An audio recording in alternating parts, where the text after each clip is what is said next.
America और Iran के बीच हुए नए शांति समझौते को लेकर अब अमेरिका और इजराइल के रिश्तों में भी खटास दिखने लगी है। इस पूरे विवाद के बीच अमेरिकी उपराष्ट्रपति जेडी वेंस ने इजराइल को कड़ा संदेश देते हुए कहा कि अगर कोई देश इस समय इजराइल का सबसे बड़ा और ताकतवर सहयोगी है तो वो डोनाल्ड ट्रंप हैं।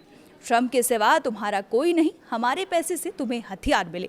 वेंस ने अपने स्टेटमेंट में इनडायरेक्टली इजराइल को चेतावनी दे दी है। नमस्कार, आप देख रहे हैं न्यूज़ 18 का डिजिटल प्लेटफॉर्म और मैं हूं आपके साथ पल्लवी त्रिपाठी। व्हाइट हाउस में मीडिया से बातचीत के दौरान जेडी वेंस ने कहा कि दुनिया के ज्यादातर देशों में इस समय इजराइल को लेकर समर्थन कम हो रहा है। ऐसे माहौल में डोनाल्ड ट्रंप ही ऐसे नेता हैं जो खुलकर इजराइल के साथ खड़े हैं। वेंस ने साफ शब्दों में कहा कि अगर वो खुद इजरायली सरकार में होते तो वो अपने सबसे ताकतवर सहयोगी पर हमला करने की गलती कभी नहीं करते। अमेरिका और ईरान के बीच हाल ही में एक अंतरिम समझौता हुआ जिसका मकसद दोनों देशों के बीच तनाव कम करना और आगे की बातचीत का रास्ता तैयार करना है। लेकिन इजराइल के कई नेता इस समझौते से खुश नहीं हैं। उनका मानना है कि इस डील में ईरान के मिसाइल कार्यक्रम और उसके न्यूक्लियर कार्यक्रम को लेकर पर्याप्त सख्ती नहीं दिखाई गई है। इसी वजह से इजराइल में ट्रंप प्रशासन को क्रिटिसाइज किया जा रहा है।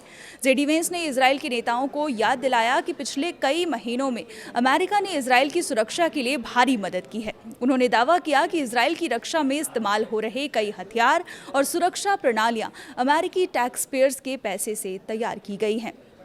इसलिए इजराइल को ये समझना चाहिए कि अमेरिका उसका कितना बड़ा सहयोगी है। वेंस ने यह भी कहा कि इजराइल की सबसे बड़ी समस्या डोनाल्ड ट्रंप नहीं है। उन्होंने इजराइल को अपनी मौजूदा चुनौतियों और क्षेत्रीय हालात पर ध्यान देने की नसीहत दी, न कि उस नेता की आलोचना करने की जो लगातार उसका समर्थन करता रहा है, यानी कि ट्रंप। उनके इस बयान को अमेरिका की ओर से इजराइल को दी गई अब तक की सबसे बड़ी चुनौतियों में से देखा जा रहा है। पॉलिटिकल एक्सपर्ट्स का मानना है कि ईरान के साथ समझौते को लेकर अमेरिका और इजराइल के बीच मतभेद अब पहले से ज्यादा खुलकर सामने आ रहे हैं। जहां ट्रंप प्रशासन युद्ध को खत्म कर कूटनीतिक रास्ते पर आगे बढ़ना चाहता है, तो वहीं इजराइल के कुछ नेता ईरान पर और ज्यादा दबाव बनाने के पक्ष में है। यही वजह है कि दोनों देशों के बीच तनाव की खबरें लगातार सामने आ रही हैं। फिलहाल अमेरिका और ईरान के बीच हुए समझौते के तहत 60 दिनों की बातचीत प्रक्रिया शुरू हो चुकी है।